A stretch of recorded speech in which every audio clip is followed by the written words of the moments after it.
Well, welcome back to this week's Speaker's Tip. At the time I'm recording this, it is contest season in the Toastmasters world, and I'm getting a lot of calls from people for speech coaching. And there are some people that will call me about a week before their competition and say, I want you to look at my speech and tell me what I need to do with it.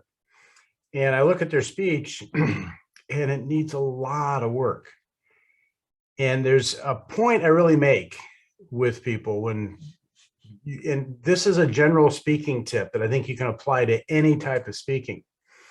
And that is, there's three parts I really look at with a speech. I have a little slide I'm going to share with you right here. And for an effective speech, there's the mechanics of the speech. The mechanics is the opening, body, conclusion. It's the storyline in the speech. It's the gestures. It's the vocal variety you use, the expressions. It's the transitions from one point to the other. It's all the mechanical aspects of how you put the speech together. Now, above that is the message. And the message is senior to the mechanics because the mechanics need to deliver the message. So therefore, the message dictates what the mechanics are going to be.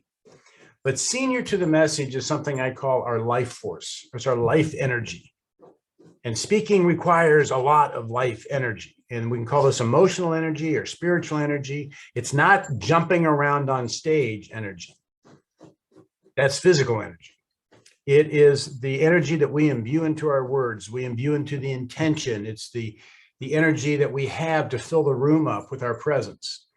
And that consists of what I call our conviction, how much we believe in the subject that we're talking about, our passion, how much we're willing to actually suffer through saying it, our sincerity. Are we clean? Is this a really focused, clean, sincere message I want to help people with? And our humility. Basically, to be humble. Don't be arrogant in front of your audience. Humility to me is part of our life energy. And the way I see this works is that the mechanics make up about 20% of the power of our speech.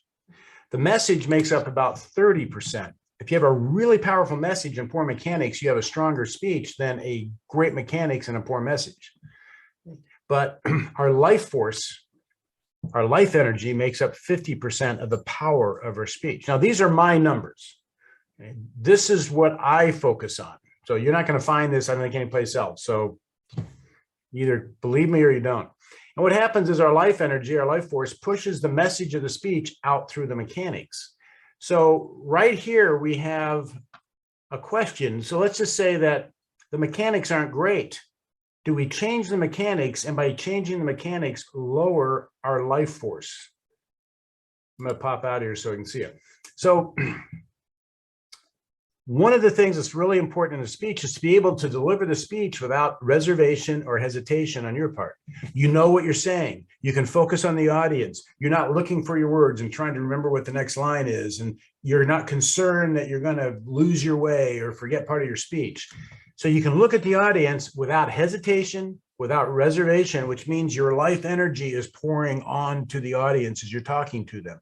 Your attention's out on the audience. It's not in here in your head.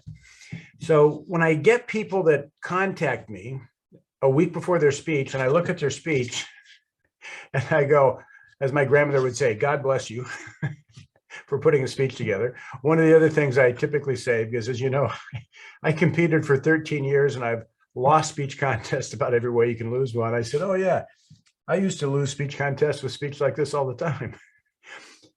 I recommend they give a speech that they know and they're confident in over giving a speech that they think they rewrote and is a better speech.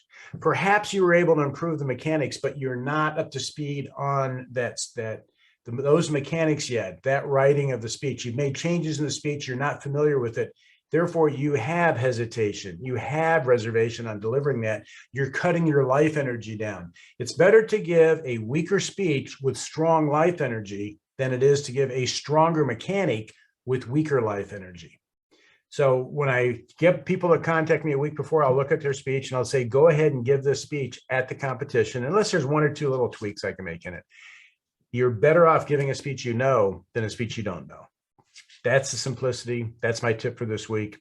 Stick with what you know. If you're going to change it, get it back to you know it before you give it. Okay, see you next week.